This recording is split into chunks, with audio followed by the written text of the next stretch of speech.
Okay, so we are looking at chapter 20 of your memoirs today, metabolism, nutrition, and body temperature. So we are going to look at like how our body is sort of metabolizing materials and using them in order to do, cool stuff. So we're going to talk about metabolism. Whenever we're talking about metabolism, we've got to talk about its two main components: catabolism, which is like the process of breaking stuff down so that we can anabolically, through anabolism, build stuff up. And so like, hold on, I'm gonna sneeze. Oh, good Lord. And then we'll also talk a little bit about how vitamins and minerals are sort of like processed in that, like your B vitamins, for instance, are very helpful when it comes to anabolically creating ATP molecules. And then we are going to talk a little bit about cellular respiration, like how all of that energy is actually being created through these really cool little pieces and structures within all of our cells. We'll talk very briefly about the nutritional guidelines of proteins, fats, and carbs, certain disorders of certain metabolic disorders. We're not going to spend too much time talking about that, although we will talk about like the dangers of being overweight or underweight. And then we'll do just a little bit on body temperature at the end. That's not something that is actually going to come up very often for us, but it is actually somewhat relevant in this module, because this is the youth module. And one of the things that we're going to learn when we talk about training kids is that kids are very bad at regulating their body temperature. And because they are so bad at regulating their body temperature, we need to be aware of like, always dressing our youth clients in layers and stuff to make sure that they don't, get too cold, but then they can strip down if they start to get too hot. So we'll talk a little bit about like how, body temperature works and stuff. So really quickly breaking this down.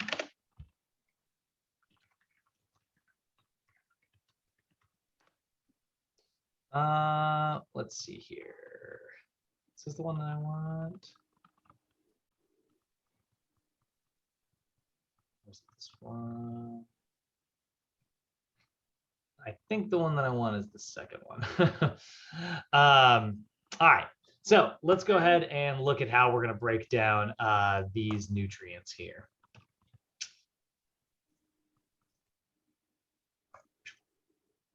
Yeah, there we go. Yeah, this is exactly what I want. Here's a couple of words you might find useful in the study of human metabolism. They also happen to be two words that I enjoy in general. Brunch, buffet. I'd throw in all you can eat, but that's kind of implied, and then it would be 6 words unless you hyphenate them. But still, brunch buffet. You got eggs and bacon and French toast and biscuits and fruit and some kind of weird sorted jello thing in there. And once you've paid your $12.99, there's a pretty good chance that it's all gonna get eaten. But here's the thing. Not everything that you fit into your face during brunch time is going to be handled the same way by your body. After you're done digesting, some nutrients will go straight to your body's pile of stuff to burn right away, but others will have to be converted into something else. For example, the carbs and fats in your buttered toast can be directly oxidized into usable energy, but the amino acids in the bacon have to be converted into molecules that get broken down like carbs if you want to get energy out of them. And while excess carbs and fats can be stored in larger polymer versions of their original forms, any extra amino acids can't be. They have to be converted and then stored as fat or glycogen. So as I've mentioned before, the molecules in your body are constantly changing shape and renewing and rearranging themselves to either build things or to use energy. And eating food replenishes these nutrients, especially glucose. Then, depending on what your body needs and when you last ate, certain hormones like insulin will help decide what to burn and what to store for later. This, of course, is an important function, which is why things can go badly if this process doesn't work properly because of a metabolic disorder like diabetes. In that case, your body can't properly use and store nutritional energy, which makes the very acts of eating and metabolizing more difficult and possibly dangerous. Exactly how glucose levels can spike or plummet, how we convert nutrients into energy, and how all of that relates to eating and hunger and weight, metabolism, and your health in general is, guess what? Complicated. But as you are a living thing that must eat in order to stay alive, I'd say it's worth learning how it works. And brunch is as good a place to start as any.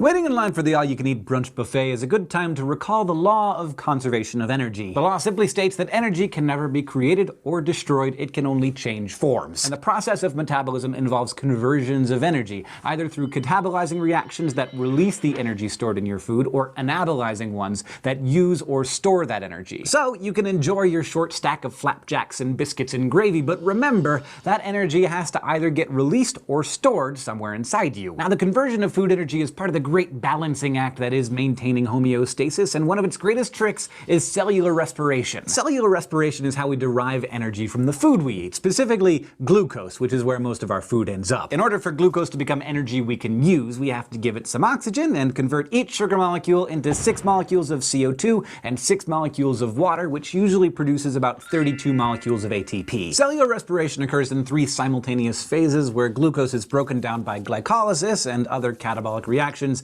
and then turned into pyruvic acid and acetyl-CoA, and finally ushered into the Krebs cycle. It's all pretty complicated, but we covered it extensively in Crash Course Biology, so rather than getting into the blow-by-blow here, I recommend you check out that video for a refresher. For now, just remember that cellular respiration breaks down nutrient molecules to generate ATP, and in doing so, it captures some of the chemical energy that was in those bonds for use in your body. Now, when it comes to how that energy is converted and where, that depends largely on when you ate your last meal. We all switch back and forth between 2 nutritional states, the absorptive or fed state, which is during or after eating, and the post-absorptive or fasting state, when the GI tract is empty and the body is running off of stored supplies. So say you're just post-brunch buffet and you're still in the absorptive state, unbuckling your belt as your digestive system breaks up the eggs and bacon and French toast and syrup into a bunch of mostly glucose molecules that pass into your bloodstream. The first bit of glucose gets delivered throughout the body and is tapped to generate ATP on the spot through cellular respiration. But since the meal was big and rich, there's more glucose floating around than your cells need at the moment. And remember, ATP is too unstable to be used for storage, which means all the extra glucose is going to get stored as fat or glycogen. And that storage is part of how you can end up gaining weight, because how much energy gets stored depends partly on your basal metabolic rate, that's the number of daily calories your body needs to do business as usual, and that rate can be influenced by your age, your sex, and body size or composition. A young bodybuilder is going to burn way more calories than that tiny grandma, but generally, if you're absorbing more nutrients than you're burning, you will gain weight. So yeah, for that, you can blame the law of conservation of energy. Now, of course, all nutrients are important. I mean, your body is basically made of protein, so that's kinda key. But in terms of immediate fuel, glucose is the easiest source of food for cells like your neurons, and it is always a good policy to keep your brain well fed so it doesn't get hangry or dead. So your body likes to maintain a blood glucose level of 70 to 100 milligrams per deciliter. But let's say that thanks to the buffet, you've now got 140 milligrams per deciliter. This means too much sugar is swimming around in your blood, and your body isn't happy about it. If your blood sugar levels get too high, it can damage blood vessels, especially those in the nervous system, heart, kidneys, eyes, and extremities. That's why diabetes is often associated with a higher risk of heart and kidney disease, loss of vision, and foot amputation. But typically, rising blood sugar levels sets off a series of events that trim them back down. Specifically, they trigger special beta cells in the pancreas to start secreting more of the hormone that regulates everything that happens when you're in the absorptive state. And this hormone is the all-powerful insulin. Insulin's job in this instance is to move glucose out of the blood and into storage, and to do that, it triggers a shift from catabolic reactions to anabolic ones. For example, it puts a stop to glycogenolysis, or breaking down glycogen in your liver and muscles to release glucose for energy, and instead ramps up the process of glycogenesis, where extra glucose is linked together to form glycogen. It also activates lipogenesis, where very cool chemical reactions in the liver convert glucose to triglycerides and then ship them off to your adipose tissue for storage. A similar thing happens with the extra fatty acids that you got from the eggs and bacon that aren't immediately needed for energy. They get processed through lipogenesis too and are rebuilt back into triglycerides and then tucked away for a rainy day. The thing is, if you're thinking about this, all these lipids hate water, right? Fat and water don't mix. So you should be asking yourself, how can they be transported in the blood when they're so hydrophobic? The answer is lipoproteins, 4 specialized proteins made by the liver that surround fats and allow them to move in the bloodstream as an emulsion. You've probably heard of some of these. One is low-density lipoprotein, also known as LDL cholesterol. It's what delivers some of the glucose and fat that you just ate to your body's fat deposits. Another is high-density lipoprotein, or HDL cholesterol, which is the good cholesterol. It starts out as an empty protein packet sent out by the liver to gather up other cholesterols from the blood blood and artery walls and other cells. HDL then delivers the cholesterol back to the liver or to places like the ovaries, testes, and adrenal glands,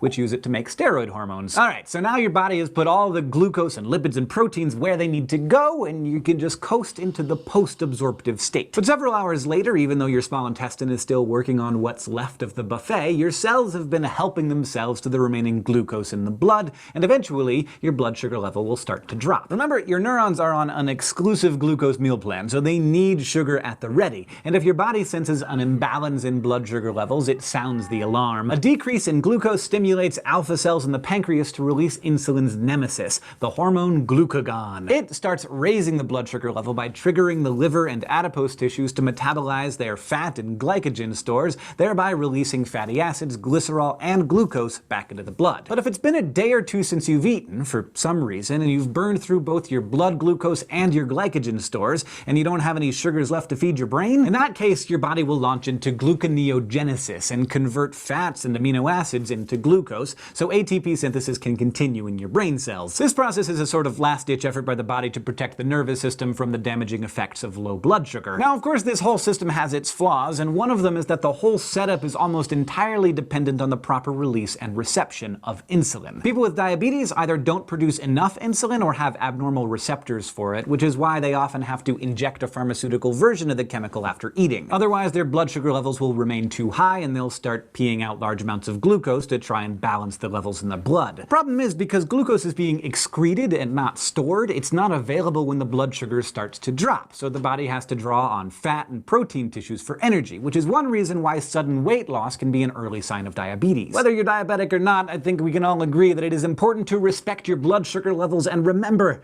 to continue feeding the beast. But at brunch, just, use small plates and try to keep the trips to the buffet line under 5 or so. Today, you learned how your body uses energy from food, including through cellular respiration, which converts glucose into ATP, glycogenesis, which converts it to glycogen, and lipogenesis, which converts it to triglycerides. And you also learned how insulin regulates your sugar levels. Thank you to our headmaster of learning, Linnea Boyev, and thank you to all of our Patreon patrons whose monthly contributions help make Crash Course possible, not only for themselves, but for everyone, everywhere. If you like Crash Course and want to help us keep making videos like this one, you can go to patreon.com/crashcourse. This episode was filmed in the Dr. Cheryl C. Kinney Crash Course studio. It was written by Kathleen Yale, edited by Blake T. Pastino, and our consultant is Dr. Brandon Jackson. It was directed by Nicholas Jenkins, edited by Nicole Sweeney, our sound designer is Michael Aranda, and the graphics team is Thought Cafe. Okay.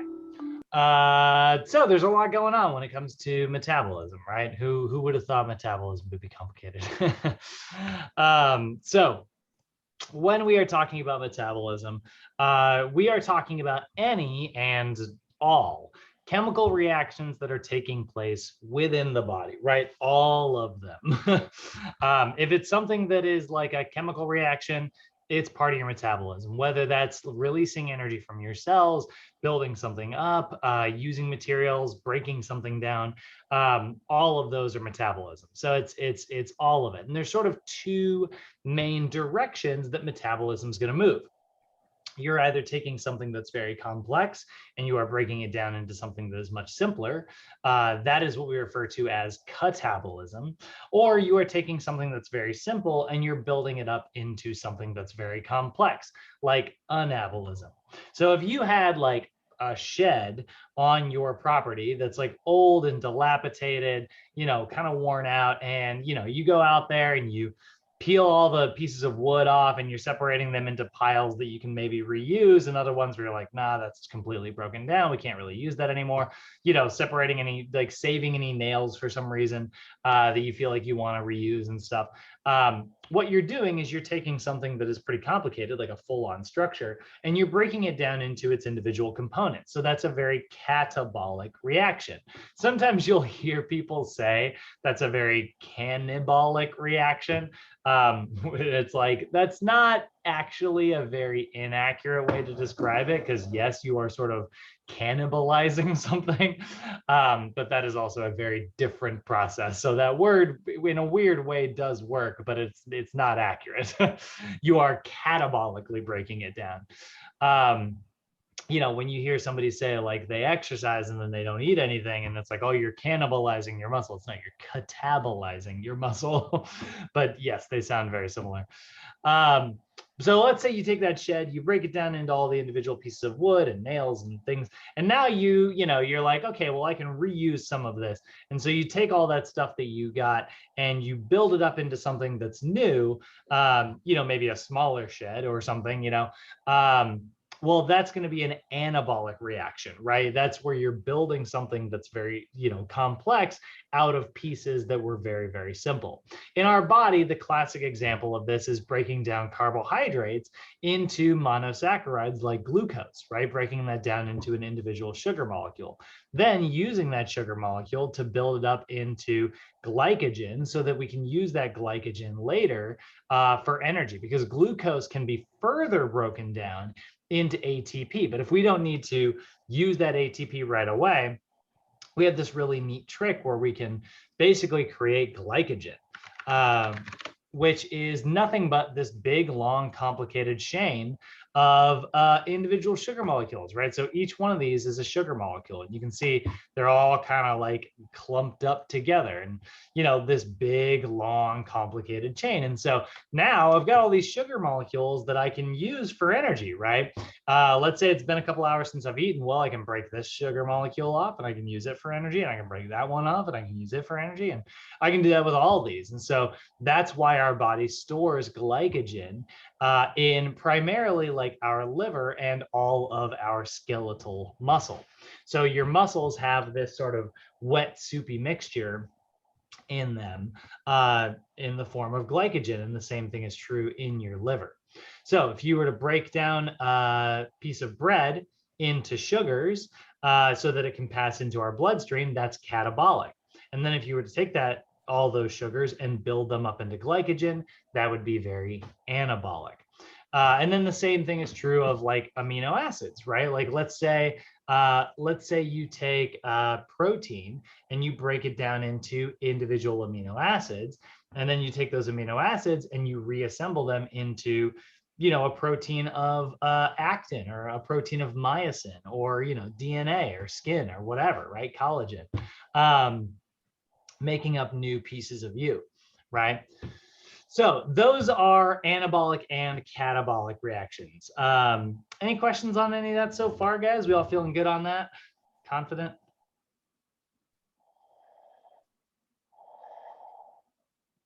All righty. So let's take a look at one of the ways that we are going to use glucose. So glucose is your body's favorite source of fuel, right? And so all of your, you know, body's chemical reactions, everything that you do takes energy, right, in some form, right? And ironically, like that energy is actually coming from the sun, but you know, we can't necessarily just like take energy from the sun and just convert it and use it and keep ourselves alive.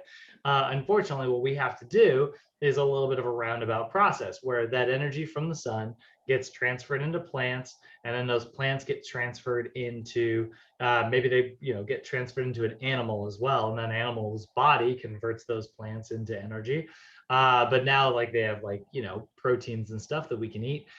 So then we eat the plants for energy, we eat the animals for energy, you know, whatever it happens to be, right? And then that energy gets into our body and we break it down through, you know, catabolic reactions, right? That's our digestive tract that we talked about yesterday. So what we're doing, the purpose of our digestive tract is to be able to break down these complex structures that were created by, you know, transforming sun energy, right? But we need it to look a specific way. We need to be able to use it for specific things. Our body is going to break that energy down into a form that it can use. And that form that it can use is this really high energy molecule called ATP, or adenosine triphosphate. Okay, so this is what a molecule of ATP looks like. It is a molecule of adenosine, which is adenine, which is a protein attached to the sugar called ribose. So that's adenosine. And then these three little phosphates right here. Now, when you think of like chemical bonds and stuff, What we want to think of is we want to think about the energy that is trapped within those bonds. Everything in the universe is attached because of like little bonds, right? And whenever you detach one bond from another, energy is released. Think about like, even if you just had like two pieces of Legos, right? And they were linked together and you were to like unsnap them from each other, you would hear like a little click, right? And the same thing would be true if like you kind of click them together, right? There's a little bit of like energy that's kind of being released. In this version, it's like kinetic energy, and we're hearing the side effects of that, right?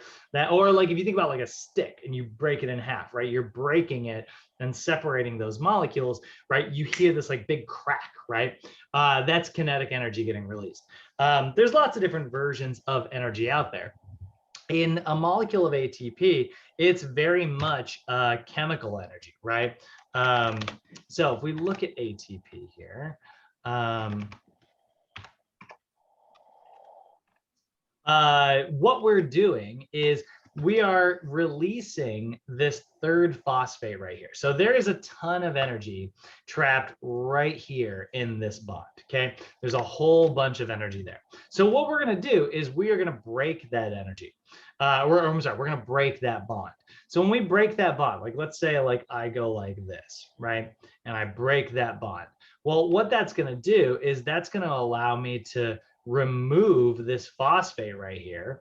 And I'm just going to move it that way. And that is going to release a whole bunch of energy, right? A whole bunch of energy is going to get released when I do that. And then my body's cells are going to capture all of that energy and use it to do literally everything that I do. Everything that you do, every single action that you take, every thought that you think, everything that we do is because we are breaking up little molecules of ATP. So you are breaking up billions upon billions upon billions of ATP molecules every single day, releasing energy, right? So that is the process of like, utilizing energy, right? We basically take an ATP molecule and we break it down until we are left with, we call this ADP, by the way. This is adenosine diphosphate because di stands for two. So if this is the case, right, this is the version of energy that we can use. Why didn't we just use like straight up like kinetic energy? Well, it would basically just kind of overheat our bodies. We wouldn't have any way of like storing it, right? Imagine if like you were to just light your entire gas tank on fire. All that energy would be like, boom, it'd be released and be burnt up in an instant. All that energy would just kind of release and go in a big explosion that would sort of work its way away from the center until it slowly dissipates and disappears. That's kind of what would happen if we were like, just trying to store raw energy in our body. So instead, what we store are ATP molecules. And that way we can create little tiny explosions, similar to the way like a carburetor works, right? Create little tiny explosions to propel your car forward, or, in this case, little tiny explosions to, allow all of our cells to do work. So naturally, we need to be able to produce as much ATP as possible. So we talk about the process of what we call cellular respiration. And cellular respiration is the process of making these ATP molecules. So one of the reasons, in this anatomy class, we've been talking about like why it's so important to bring in oxygen, right? So we've been talking about in the second half of this class. We also talked about like why it's so important to break down glucose, right?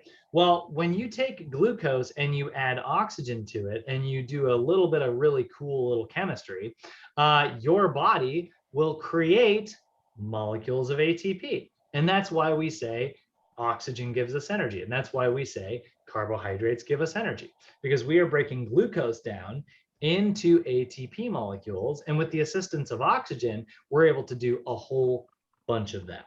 So that is the process of what we call cellular respiration, right? In the same way that you are breathing in oxygen, the reason you're bringing in oxygen is because your cells need to bring in oxygen. So your cells need to take in oxygen molecules and spit out energy, and then waste products in the form of CO2, which we'll talk about in a bit. But Cellular respiration is describing how your cells are breathing, very similarly to how you breathe, right? It describes how the body's cells take in nutrients such as glucose and oxygen, and they use it to produce ATP. So glucose and oxygen go in, and carbon dioxide and, more importantly, ATP come out. Okay. So Lorianne, Ben, I know you guys have seen a lot of this in much greater detail in exercise phys, but Gabriel, how you feeling so far?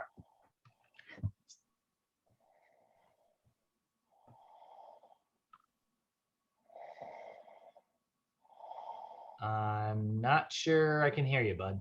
All right. So anyway, let's take a look at the differences here. I'm going to go ahead and move forward, but let's take a look at our different versions of respiration here, right? So we have anaerobic respiration and we have aerobic respiration, because there's two places within a cell where this is going to happen, right? So if we look at like a classic animal cell, I'm just going to kind of pull up, let's go with, oh, I don't know. I need like kind of a basic one. You know, well, yeah, we'll just go with this one. I've used this one before. All right. So here's kind of your classic animal cell. Let me copy this.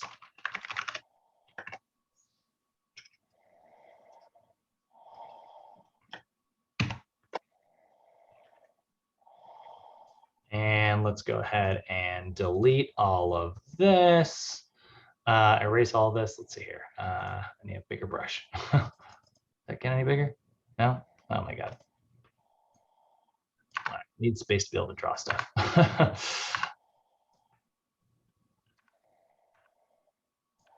Okay, so here's your kind of classic animal cell, right?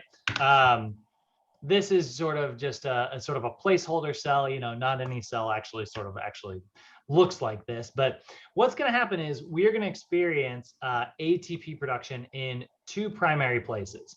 Some of it is going to take place in the plasma, the cellular plasma, which we call cytoplasm, right? That's the fluid portion of your cell. And some of it's going to take place in your mitochondria, right? So this little guy right here, this is our mitochondria, right? And that is where aerobic cellular respiration takes place, right? This is where we do our aerobic cellular respiration, right? That is where our body really does utilize oxygen in order to produce energy, right? Right here in the mitochondria.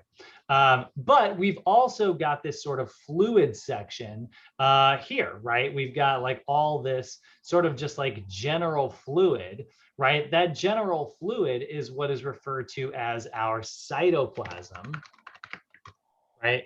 And that is where anaerobic cellular respiration takes place, right? So this is where we do it without oxygen, right? Anaerobic cellular respiration. That's taking place right in there, right? So what will happen is anaerobic cellular respiration will occur first, and that's going to create some interesting byproducts, mainly in the form of what we call pyruvates, which are these little kind of acidic little materials that will sit in this fluid. And because it's fluid, like, you know, you can't really breathe underwater. Well, neither can all these pyruvates, right? So because it's in this fluid portion, that pyruvate will ferment into what we call pyruvic acid, which will eventually ferment into what we call lactic acid. And then that lactic acid will cross into the mitochondria. It'll go into these little, like, you know, kind of potato bug looking things here. And that is where we are going to create, you know, massive amounts of ATP in the form of aerobic cellular respiration. And that's going to take a little bit of oxygen in order for that to occur as well, right? So let me move this down here slightly so we have a little bit more room. So as we're looking at what cellular respiration is, there are going to be two versions of it. There's going to be anaerobic cellular respiration, and there's going to be aerobic cellular respiration. So anaerobic cellular respiration is taking place in the cytoplasm, and it's going through a process that we call glycolysis. Now, the reason it's called anaerobic is means opposite, right? So this is opposite of aerobic. Aerobic means air, right? So this is without air. So this is ATP production that does not require oxygen. Okay, so what happens is a molecule of glucose goes in, and then it goes through the process of glycolysis. Your body will produce a little bit of ATP in that fluid out of that glucose, right? And so you are left with you're left with 2 ATP molecules for every single molecule of glucose. So if we go back to our little picture here, right? In the cytoplasm here, what's going to happen is one molecule of glucose is going to one glucose is going to go in, right? And that's going to go, into the cytoplasm here. And then what's going to happen is 2 ATP are going to come out.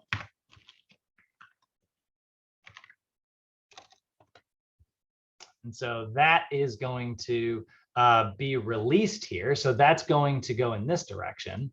That's going to come from the cytoplasm and get spit out of the cell so that the cell can, do a little bit of work, right? So glucose goes in, ATP comes out. But the other thing that comes out is also going to be a little bit of lactic acid or pyruvates, right?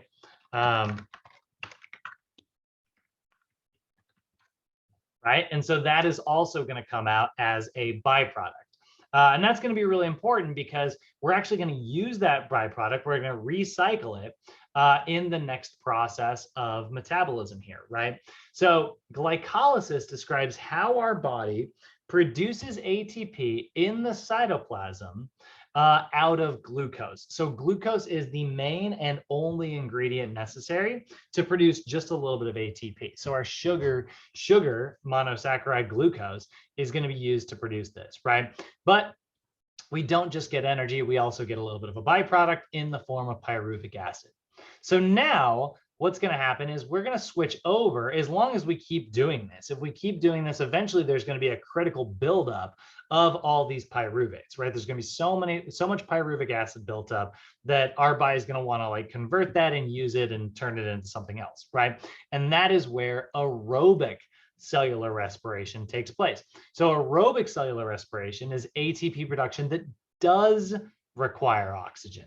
And there's 2 primary steps to this, right? There's going to be the Krebs cycle and the electron transport chain. And this is very complicated. There's a lot of like working pieces here, but basically this is all taking place in the mitochondria of your cells. And that original glucose molecule, which gave us 2 molecules of ATP, is now going to yield us 32 molecules of ATP. But instead of our byproduct being pyruvic acid, now our byproduct is going to be a little bit of CO2 and a little bit of water, actually. So if we look at like here, right, in the cytoplasm, we took in 1 molecule of glucose, we spit out 2 molecules of ATP, and we spit out some pyruvates. Now, those pyruvates are going to go back into the cell, but they're going to go into the mitochondria here. And then we're also going to have a little bit of oxygen over here, a little bit of O2, and that's also going to go into the mitochondria right here.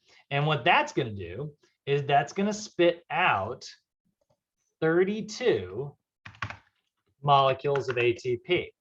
I guess I could put a little arrow on that. So that's going to spit out 32 molecules of ATP, but it's also going to spit out a little bit of CO2, and it's going to spit out a little bit of H2O, because those are just all of the pieces that are kind of left over after this production there, right? So it's starting to get a little bit complicated looking in our chart here, but what we're seeing, right, is in the mitochondria, oxygen and pyruvates go in, and water, CO2, and lots of ATP are going to come out. And that is how our body is producing all of these billions upon billions of molecules of ATP. Now we have all these ATP molecules, right? Now we've got all kinds of molecules of this stuff. So we can feel free to just break that phosphate off as often as we want to and get all that energy released, right? You're getting 32 molecules of this stuff. That's going to fuel a lot of your cells. Remember, we talked about like actin and myosin, right?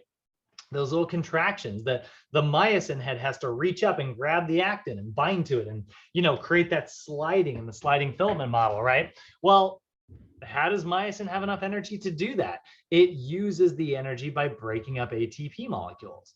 So when a little club-like head, those little heads that reach up and grab the actin strand, the way that they have enough energy to do that, they get a little bit of ATP. They snap that little phosphate off the end, that releases a whole bunch of energy, and that causes it to move through that whole, what we call power stroke. So how does that whole process happen? Because that's sort of a general look at that, right? Here's the sort of general look, like pyruvates go in, lactic acid comes out. Well, there's two processes to the aerobic metabolism. This is why aerobic metabolism is so freaking complicated. One of those is what's known as the Krebs cycle, or this is sometimes known as the citric acid cycle because pyruvic acid is a citric acid.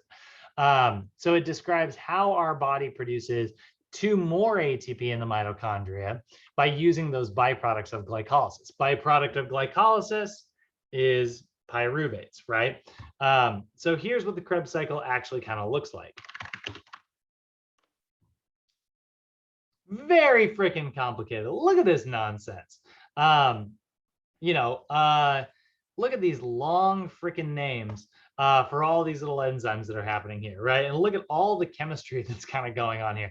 There is a lot going on in your Krebs cycle. And what's funny is when you are done with the Krebs cycle, you only get 2 more molecules of ATP. You actually don't get a ton of ATP from the Krebs cycle. You get a little bit more ATP, you get 2 more molecules, but what you do get is another byproduct, right? In the same way that glycolysis created lactic acid as a byproduct, well, the Krebs cycle is going to create what's called NAD and FAD as a byproduct. And now those byproducts are also going to be recycled in order to produce more energy, right? And that's going to happen here in the electron transport chain. The electron transport chain is going to produce about 32 molecules of ATP in the mitochondria simply by using the byproducts NAD and FAD from the Krebs cycle.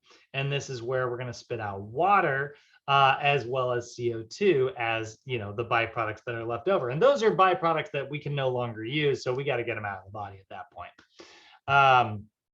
But this is sort of what that whole thing looks like in, sort of chart form, right? So let's say you've got anaerobic metabolism taking place here, right? In the blue section of this little chart. You got a glucose molecule. By the way, where's all this energy coming from? Well, it's coming from all the carbon that is in those carbohydrates. So carbon has, there's 6 molecules of carbon in every molecule of glucose. So what happens is in the cytoplasm that gets broken up and turned into a little bit of ATP, right? And you are left with you're left with 2 little 3 carbon molecules called pyruvic acid, or those are your pyruvates, right? There's your left pyruvate, there's your right one. They've each got 3 carbons because we had 6 carbons, so 3 plus 3 is 6, right? And then because this is a non-oxygen environment, this is fluid, right? It's going to ferment, just like, if you put a cucumber, right? Cucumbers become pickles, right? Is it cucumbers or is it the other one? What's the other green one? Am I crazy? A cucumber becomes a pickle. Is that right? Okay. Good Lord. I'm thinking of Squash. I'm thinking of, no, not zucchini. Zucchinis don't become pickles. Cucumbers do, correct? Why am I hung up on this? That's I'm like, correct. I can teach biology all day, but if you ask me about produce, I am screwed. No, a cucumber becomes a pickle. Okay, thank you. Not a cook, uh, not a chef. My mom would be so upset right now. She loves pickles, and she loves farming. Uh, anyway, okay, so it sits in this no oxygen environment, right? It sits in this fluid, and it pickles. It becomes like a, this big kind of sour, crunchy, super tasty thing. Love pickles, hate cucumbers. Uh, so like, that sits there. That's where it becomes lactic acid, right? So that pyruvic acid still has 3 carbon molecules in it, right? That didn't change. But now it's like this little 3 carbon molecule of lactic acid and then a little 3 carbon molecule of lactic acid. So what's going to happen is that lactic acid is going to move into the mitochondria, so a pink section right here. And you can see where that breaks down, right? That carbon is going to be attached to a little bit of oxygen. Remember, oxygen is also going to enter the mitochondria. So now you've got the 3 carbons from before, but you've added a little bit of oxygen. So what's going to happen is that carbon is going to get split off and become ATP, and the oxygen, but it's going to leave its hydrogen behind. And then that oxygen is going to get attached to that hydrogen, and you are left with a little bit of water. And that's why water and CO2 are the byproducts of the aerobic part of our metabolism. When you add oxygen in there, it gets attached to the carbon and becomes CO2. Or it gets attached to the hydrogen that's also located in that and becomes H2O. Pretty complicated stuff. Definitely not very, this is why we have an entire friggin' 12-day class dedicated to just this friggin' concept, This is why we have like our exercise physiology class where we broke this down really, in detail. But basically, let's track a molecule of glucose as it goes through the entire energy production. So that molecule of glucose goes into an animal cell. And it's in the cytoplasm for right now. So that glucose gets converted into 2 molecules of ATP and a little bit of pyruvates. Those pyruvates ferment because there's no oxygen in that fluid, and they become lactic acid. That lactic acid then passes into the mitochondria, where the Krebs cycle will convert it into 2 more molecules of ATP. So we've got 4 molecules so far. And it will also convert it into a little bit of what we call NAD and FAD, which have a lot of hydrogen in them. And then that NAD and that FAD are going to pass into the electron transport chain. And the electron transport chain is going to squeeze all those little hydrogen, all that NAD and FAD together to spit out 32 more molecules of ATP and a little bit more CO2 and a little bit of water as a byproduct. And at that point, we can't use CO2 or water for any more energy production. So what does our body do? Well, our cell spits it out, attaches it to a red blood cell, and then it works its way to our lungs and we go, and we get rid of it. And that's how CO2 leaves our body. And that's the entire process, right?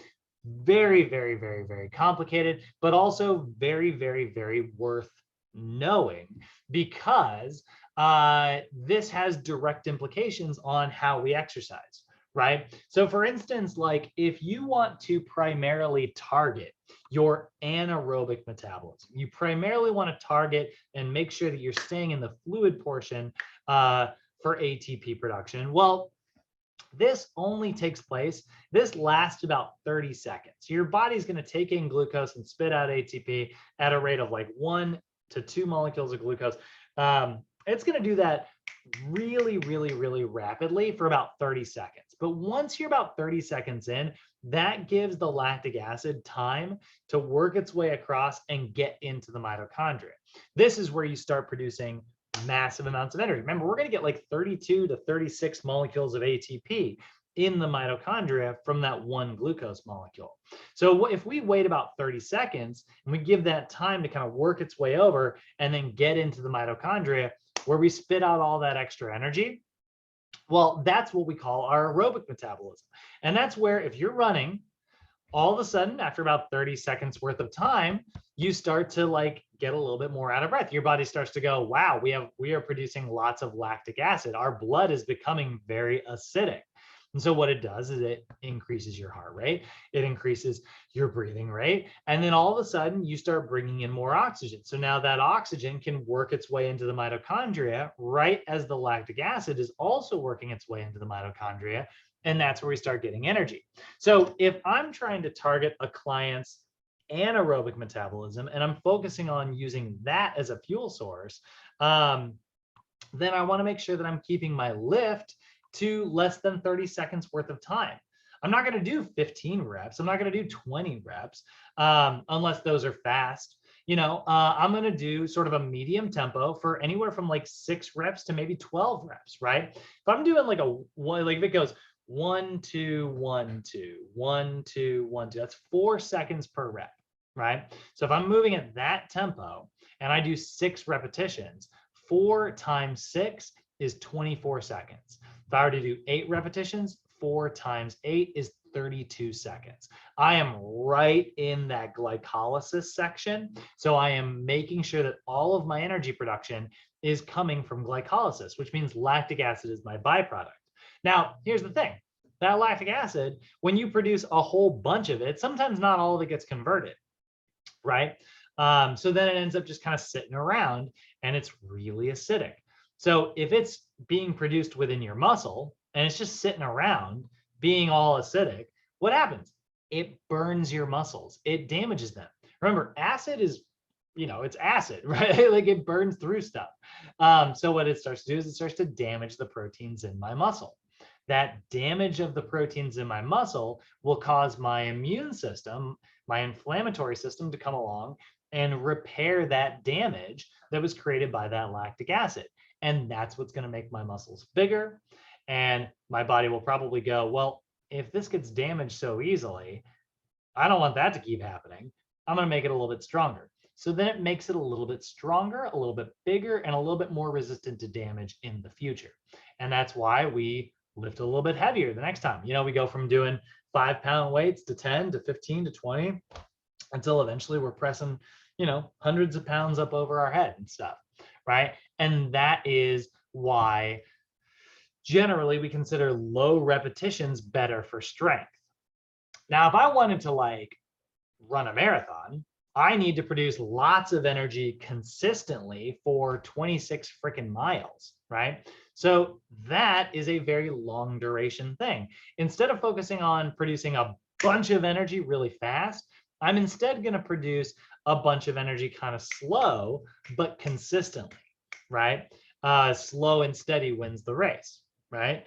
And so that's where my aerobic metabolism comes in. Let's say I want to do exercise for more than 2 minutes time.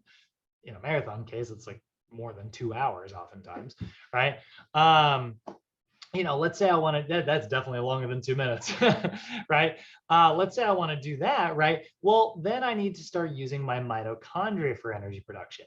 So I want to have a little bit of glycolysis taking place in the background, but primarily I want to start driving plenty of oxygen in. So depending on what your cells look like, this is determining what type of metabolism you are really good at. Like in this version here, let's just go ahead and redo our cell here, right?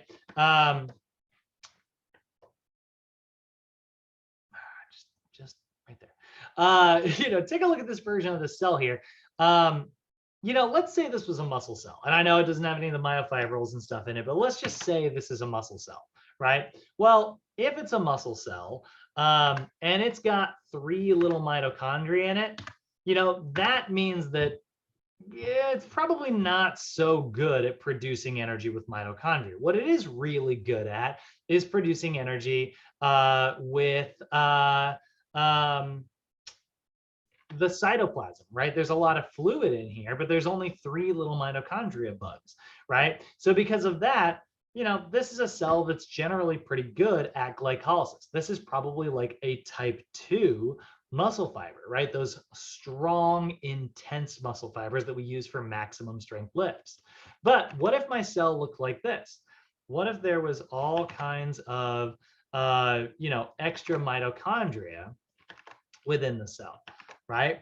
Like my body goes, man, we keep doing all this aerobic work. I need to get better at aerobic metabolism. So then it produces all of these little mitochondria there, right? Well, now look at how many freaking bugs I got in there, right? I got all kinds of mitochondria. So now whenever I produce lactic acid, it gets sucked into this mitochondria and spits out a bunch of energy. This is probably a type 1 muscle fiber, a muscle fiber that's really, really good at spitting out lots and lots of energy consistently, even if it is a little bit slow, because that's the thing. Your aerobic metabolism is actually producing a lot of ATP, but it does it kind of slowly because it has to wait for glycolysis to make a little bit of lactic acid first. So because it's kind of waiting on that, it's, kind of a slower process. Whereas glycolysis is like spitting out very little ATP super rapidly. And that's the difference between our lifts, right? That's the difference between 6 reps and 15, or 8 reps and 20. That's the difference between aerobic and anaerobic exercise. So aerobic exercise is going to burn a substantial amount of calories consistently, whereas anaerobic exercise is going to burn a massive amount of calories, but relatively inconsistently, right? So like you'll burn 100 calories an hour, but you can keep that up for a full hour. But if you were to burn let's say 500 calories an hour, well, chances are you're going to need to recover. And you're going to take rest. So you're probably not going to be able to work for a full hour at that pace. You'll probably work for maybe 20 to 30 seconds, and then you'll take 2 minutes of 1 to 2 minutes of rest, and you'll kind of repeat that whole process over and over and over again. And that's the difference between cardio days and strength training days. And that's the difference between our rep ranges and our set ranges and our rest ranges and our tempos and our intensities, all those things that we consider that are acute variables on the OPT model, right? When we're considering what's the appropriate number of reps? What's the appropriate number of sets? Is there a best version of that? No. It's just specific to whatever your client physiologically wants to adapt to. Does that make sense, guys? We got any comments or anything? Anything up for debate here? How y'all feeling? Hey, I got a thumbs up. Lorianne, how you feeling? Love it. Gabriel, did we wake you up yet? All right. So that's where we're breaking down ATP. I guess I did kind of jump to, I didn't put ATP into the notes until later. We talked about ATP, but by definition, if you ever see a test question about ATP, it's a high energy molecule, right? It consists of a molecule of adenosine and 3 phosphates. That's the adenosine triphosphates. There's a lot of energy trapped between those phosphates, particularly the second and third. There's actually energy, by the way, just while we're talking about it, there is actually energy trapped between this bond right here as well. It's just not as much and it's not as efficient, so your body prefers not to do that. ATP is sort of the best version of fuel. It's like I could probably get your car could probably run for a maybe if it would be able to run for a few seconds if you were to put I don't know, lighter fluid in there, it'd probably run for a few seconds, but it's not exactly as efficient. That's kind of like how your body does not like to run on ADP. It prefers to run on ATP. Nobody try that. So let's go ahead and talk a little bit about our metabolic rate here. So moving outside of the whole chemistry side of things and just kind of getting back into the big and looking at the nutrition side of things, right? Glucose is our main source of energy. It's our favorite energy source. Now, our body can use fats as well. We primarily talked about glucose getting converted into pyruvates so that it can go through the Krebs cycle everything else. But for the record, like your body can use fat to do that as well. It just has to oxidize that fat first, and it's a little bit of a different process. So primarily, your body can also use fatty acids. It can use glycerols, although that one's pretty inefficient. And it can even use amino acids for energy. Although when it does use amino acids, it just turns the amino acids into glucose first. So you're not really using an amino acid for energy. You're taking an amino acid, turning it into glucose, and then you're just using regular old glucose metabolism. So our body's favorite source is going to be, straight from the horse's mouth. Our body's going to prefer to use glucose.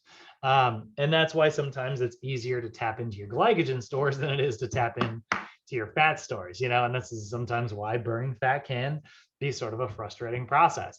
But the rate at which all of this is happening is going to be what we refer to as your metabolic rate. It's the speed at which energy is released from the nutrients in our cells. And we measure this in calories, right?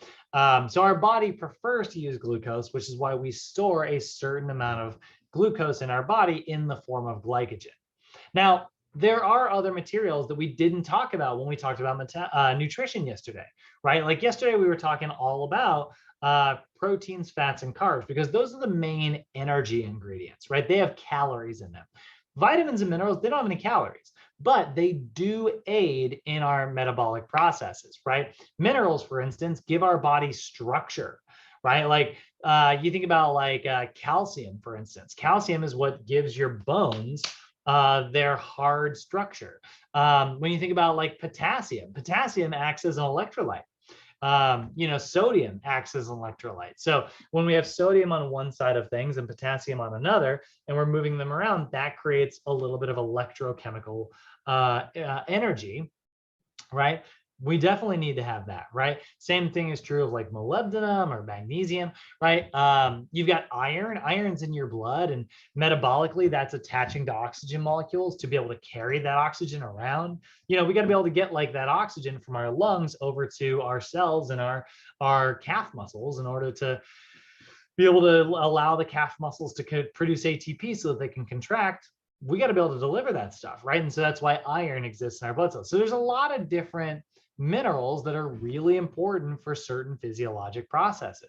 And the same thing is true of metabolism.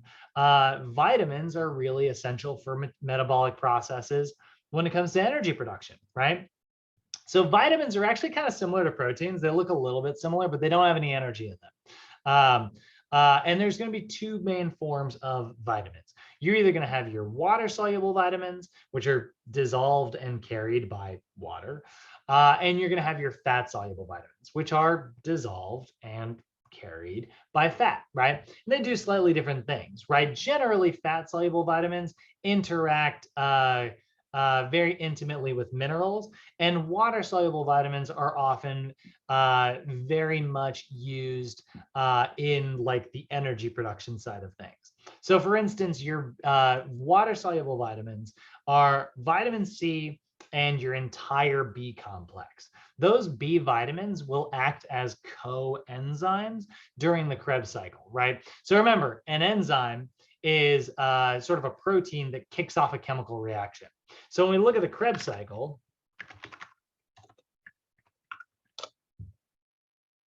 look at all these friggin' things.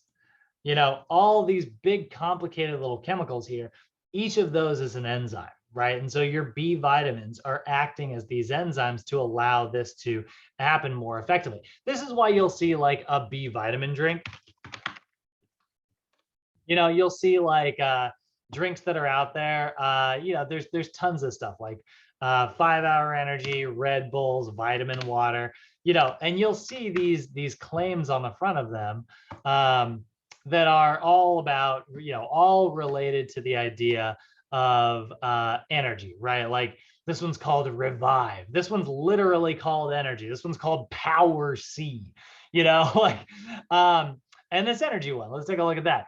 It's going to have vitamin B5, B6, B12, some electrolytes in it, right? This has got vitamins B5 and 6. 5, 6, 12. You know, like we're going to see a lot of B vitamins in these types of drinks. And the reason why is because like you'll hear people say B vitamins give you energy.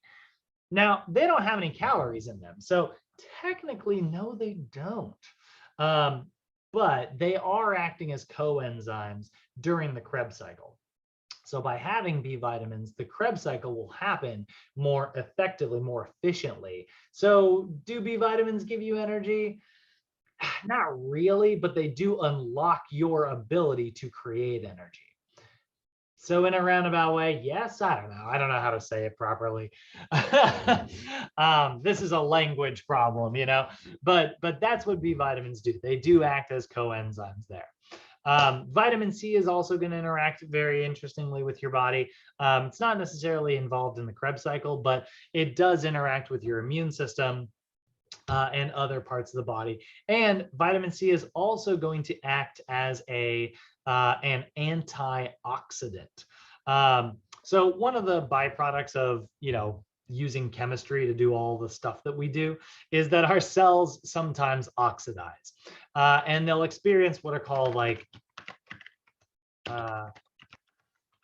they'll become what is called a free radical, which is a molecule of oxygen that likes to basically strip electrons from other materials. This is actually a great picture. It's a little cartoony, but it's perfect. You can see here's a healthy, stable molecule, right? And then here's an unstable molecule. So this little guy right here, he's missing an electron. There should be one. There should be a little electron right here, but there isn't one, right? And that's this guy right here. So what ends up happening is it wants to steal an electron from somewhere else. So maybe it steals it from this little, you know, atom right here. This little electron gets ripped away and it goes right over here. And now this guy's happy, but this little molecule is very much not. That's oxidative stress. You've seen oxidative stress.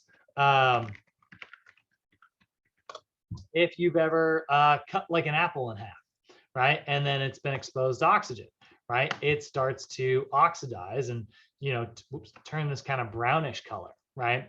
Or if you've ever, you know, like avocado, right?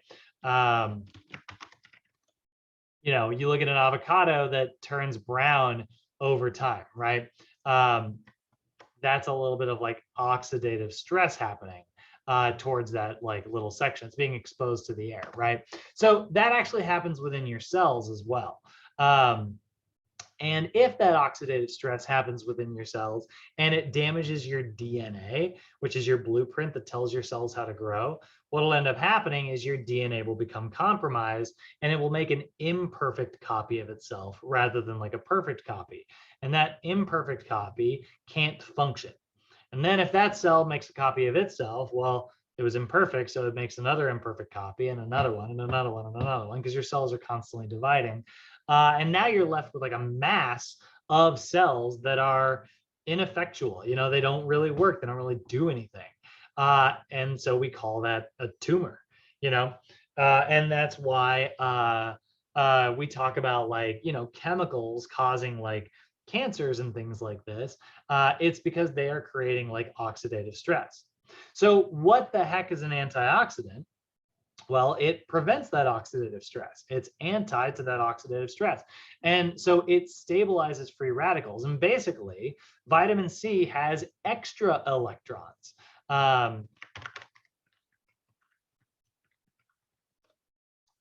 It actually has little unpaired electrons of its own, but it's willing to donate them away.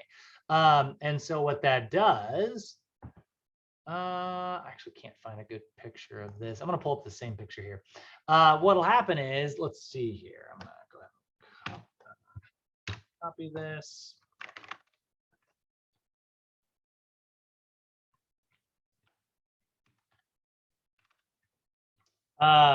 Let's say you got a little bit of vitamin A over here, right?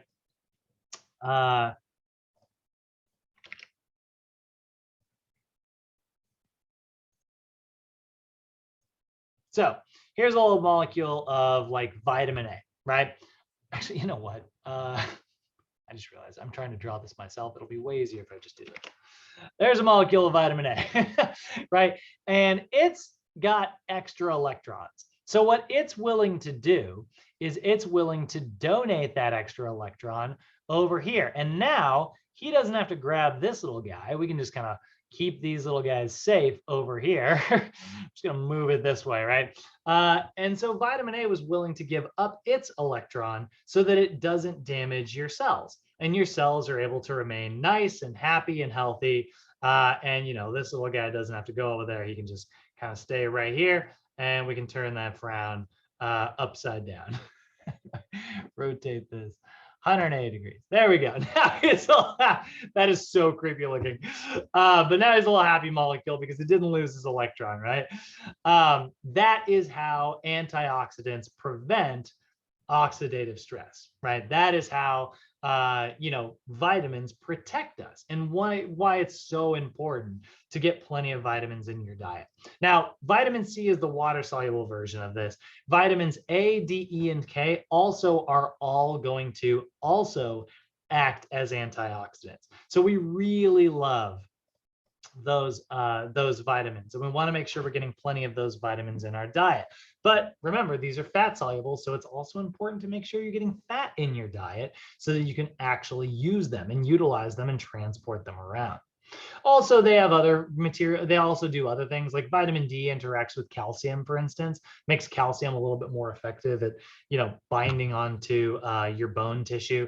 Vitamin E acts with like proteins and collagens and stuff. That's why you'll often see like vitamin E, like lotions and stuff.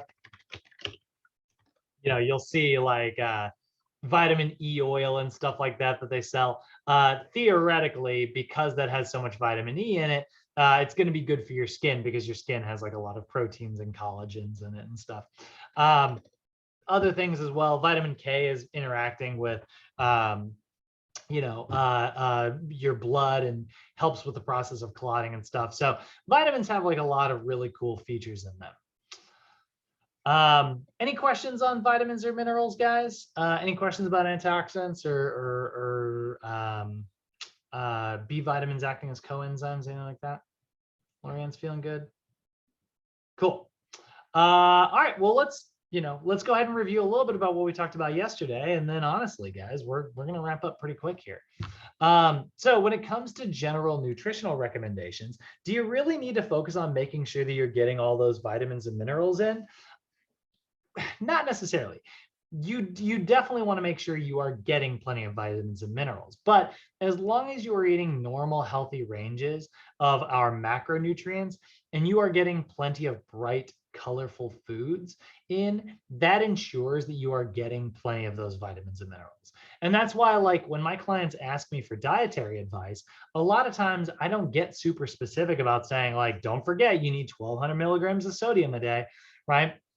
Instead, I say, hey, let's try to make your meals as colorful as possible, right? When we look at like a colorful,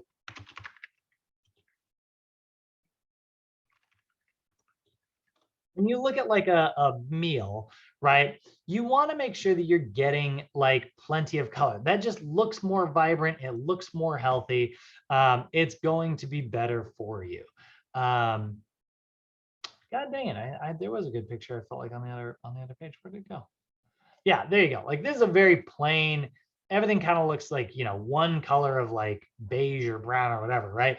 Like, that's all very, very basic. There's not a lot of vitamins and minerals that are going to be found in this food. To be fair, that steak will have that'll be packed full of B vitamins. There's actually plenty of B vitamins in there, but you're not going to get a lot of vitamin C. You're not going to get a lot of vitamins A, D, E, or K.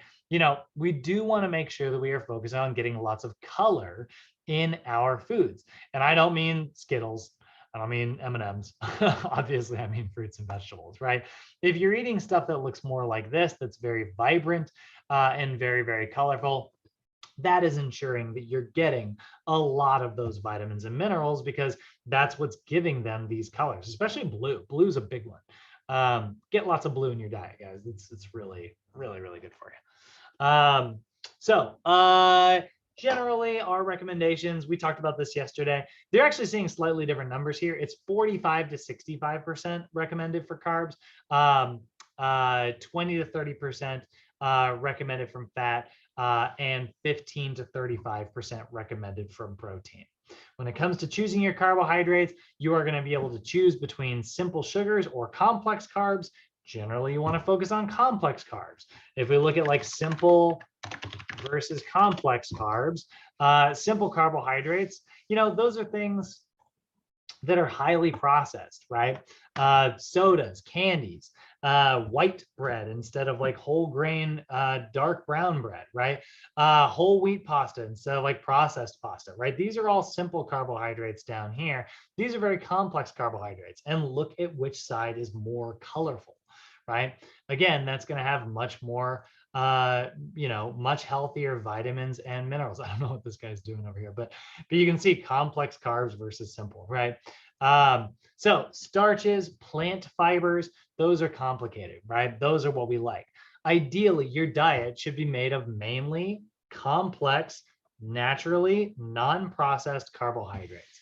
That's going to have a much lower impact on your blood sugar, which is going to mean that your body is able to produce a goodly amount of energy without ever going into like major storage mode.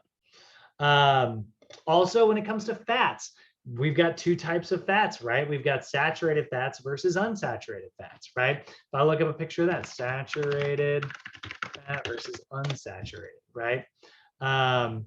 Generally, saturated fat, that's the stuff that's usually like solid at room temperature, right?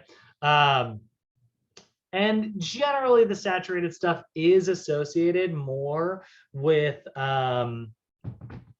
high, like low density cholesterols and things like that. So that is more likely to often sort of clog up your arteries. That's why you're going to see pictures like this that say like these are good fats and these are bad fats, right? Like bad fats are things like butters and chips and pizza and baked goods, whereas like good fats are things like salmon, avocado, nuts, olive oils, peanut butters, things like that.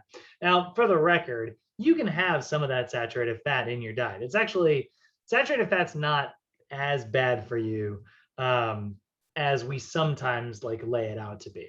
But we have to talk like that because like people go way overboard. Actually, there's a great picture right there. You can see there's all the saturated fats in like processed meats and stuff, whereas unsaturated fats you can see in like a lot of plant sources. You can have some saturated, like coconut oil, for instance, is saturated fat. That's really good for you, we just want to make sure that like we're not getting too much of it, right? Because yes, it can sort of clog up your arteries. And this is what we mean when we say it's saturated versus unsaturated. It just means that it's saturated with hydrogen or it's unsaturated with hydrogen. You can see like, if you think about this as like a table where there's seats at that table, all the seats are filled, they're all saturated. Whereas over here, there's a couple empty chairs, that's unsaturated. And then proteins, right? Proteins, obviously we want to make sure we're getting plenty of that. Most of our animal proteins, the whole reason we're eating protein is so that we can get amino acids, right? And there are 20 of them. So the two sources of protein you're going to find are either plant sources or animal sources. We know that animal sources are going to have every amino acid present in them because an animal's body assembled that protein. If a plant's body assembled that protein, it could be missing one or more of the essential amino acids, which is why we call vegetables and fruit sources incomplete proteins. Complete proteins coming from animals definitely have every amino acid in them. So if you're on a vegetarian diet, just make sure you're getting a large, complex assortment of fruits and vegetables, and that will ensure that you're getting plenty of amino acids, or make sure that you're getting plenty of different types of like grains and different types of legumes and things like that. So here's a good example, right? Like a grain like brown rice is missing isoleucine and lysine, and beans are missing methionine and tryptophan. But if you consume like a little bit of beans and rice together, boom, they filled in each other's gaps, and now you've got a complete protein. So we were talking a lot about vitamins and minerals. Should you take a vitamin supplement? Should you take a mineral supplement? Maybe. But the thing is, it has never been shown that vitamins are actually better than consuming food. what if you were just getting like pure, getting energy from, whey protein powder, and then you were just drinking olive oil, and then just eating white granulated sugar. You're getting pure carbs, pure protein, and pure fats. Well, you're not getting any vitamins or minerals. So could you make up for that with like a protein supplement and just take like a protein pill? I'm sorry, not a protein supplement, a vitamin supplement, like a vitamin and mineral supplement. No, it just doesn't interact that way inside our bodies. There's never been an amazing vitamin out there, Centrum or whatever. There's a million brands out there. There's never been a vitamin that has been shown to be better than food. However, if you want to take a multivitamin or mineral supplement to maybe, fill in your gaps that you're missing from your healthy diet, yeah, it's a good way to kind of hedge your bets. But remember, it has the word in it. It's a supplement. It is not designed to replace anything. It is there to be supplemental. It is there to help, not to replace, right? Don't make Robin take over for Batman. Ideally, this is what our plates will look like. If you make your plates look like this, where a quarter of your plate is fruits, a quarter of it is vegetables, that's ensuring that you're going to get plenty of color. 1/4 of it is going to be whole grains, and a quarter of it is going to be like a lean, healthy protein. You're going to be in a good place to make sure that you're getting plenty of proteins, fats, carbs, vitamins, and minerals. And then you'll see we are putting a little bit of dairy over here because dairy is a really good source of calcium. Also because the dairy industry has its hooks in the US government. Me personally, I like the Harvard eating plate a lot better. That's going to look something kind of like this, where we put a little bit more emphasis on vegetables because usually those are going to be lower in sugar. We do still have plenty of fruits as well. Whole grains, healthy proteins, and then we replace that milk with water, and we're going to get our fats from olive oils and things like that. I like this version a lot better personally, but I don't have billions of dollars to pour into lobbying to get milk on my plate.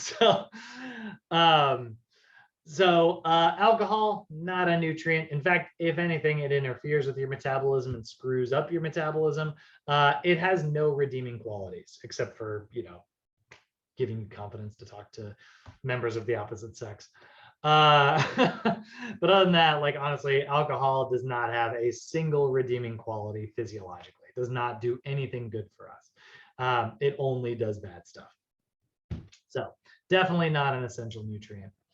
But it does have calories. For the record, every gram of alcohol will have 7 calories in it because it's somewhat similar to a fat. Fat has 9 calories per gram, and it's somewhat similar to a carbohydrate. Carbohydrates have 4 calories per gram.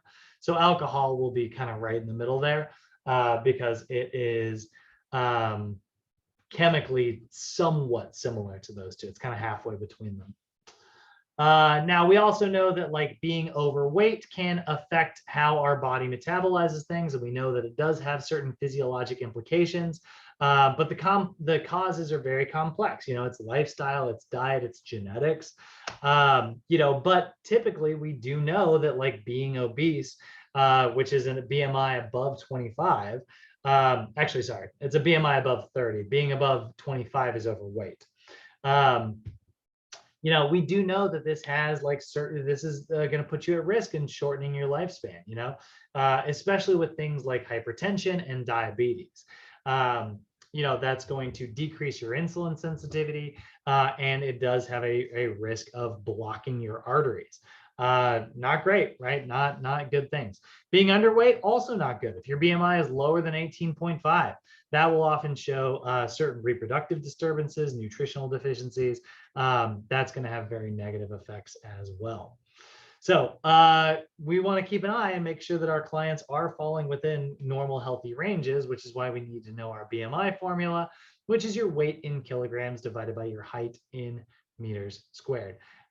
Like I always tell you guys this, you do want to have that formula memorized. Trust me, you're gonna see that formula a lot.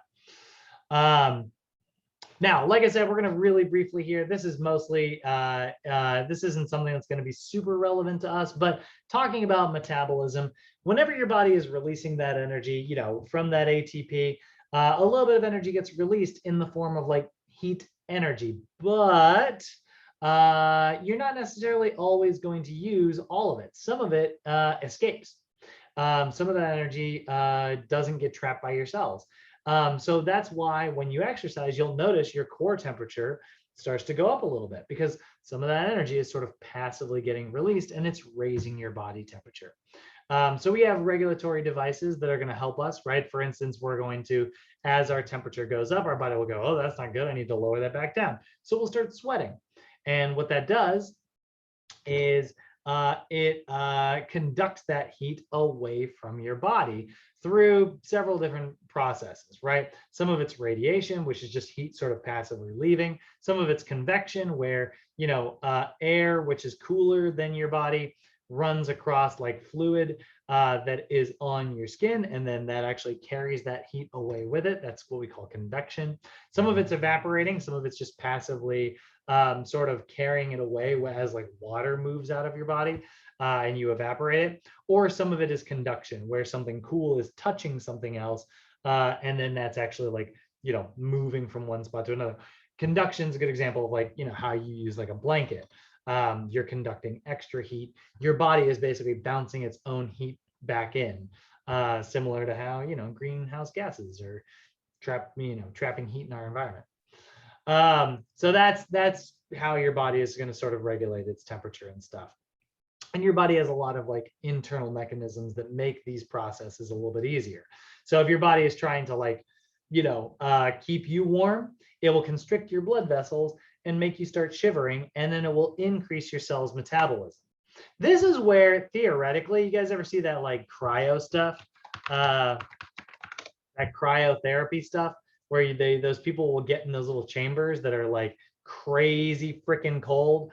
They'll say,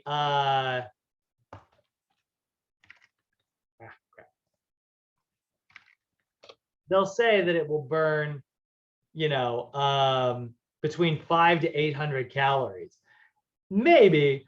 I'm definitely not going to go on record and say that. But yeah, like when your cells get really cold, they do amp up your metabolism. So some people have said that like it helps their immune system, it helps with pain. There's a lot of things that it could possibly help with. Maybe. I'm not saying it's untrue. But it's a maybe. Overheating, your body will do the exact opposite. Instead of constricting blood vessels, it'll dilate them. It'll cause your muscles to relax. This is why it's so important to kind of warm up, because it relaxes your muscles and prevents you from, you know, tearing something that's really tight. And then your metabolism is going to be affected by like your age as well. You know, the older you are, the more your metabolism slows down. That reduces your ability to heat up your body, but it also reduces your ability to cool down your body, which is why kids and the elderly are both terrible at regulating body temperature. So if you are working with youths, or if you are working with seniors, encourage both populations to dress in layers and bring plenty of fluids to consume during exercise. That way they can start exercise with lots of layers on. Their temperature is going to spike really rapidly. They can strip those layers off, they can drink fluids, and if they start to get too cold, they can put a layer back on. Very, very important, actually. We want to make sure that our clients are comfortable. We also want to make sure that we're not like, you know, physiologically putting them in places they shouldn't be. Your normal body temperature should be somewhere between around 97.8. When it gets anywhere above 100, you start to experience physiologic problems. Your body can't really do certain things. This is part of the reason why you're actually not hungry when you have a cold. You know, think about the last time you had a fever, you didn't want to eat anything, right? That's because your body knows that like the enzymes necessary to process food are really not going to work very well because your temperature is totally out of whack. Also, one more reason why we want to avoid heating up the freaking planet. So excessive heat can cause heat exhaustion. It can cause cramps. It can cause heat stroke. Excessive cold can cause hypothermia, it can cause frostbite. Your body cannot survive at extremes in either direction. So we want to use our metabolism to ideally regulate those temperatures. And that is about it, guys. That is metabolism in a nutshell. We're going to break this down again on Monday, where we look at it and we really do tie it directly to the realm of exercise. So we'll talk less about metabolism and we'll talk more about exercise metabolism, which are slightly different. Any questions today, guys? Gabriel, Bay, Lorianne, how y'all feeling? Great. Happy Friday. Happy Friday. Love that. Thumbs up. All right, ladies and gents, I will let you guys out of here. Homework 4 goes live today, so please knock that out for me. Get ready for the midterm on Tuesday, and I'll see you guys. See you Monday for our final PowerPoint.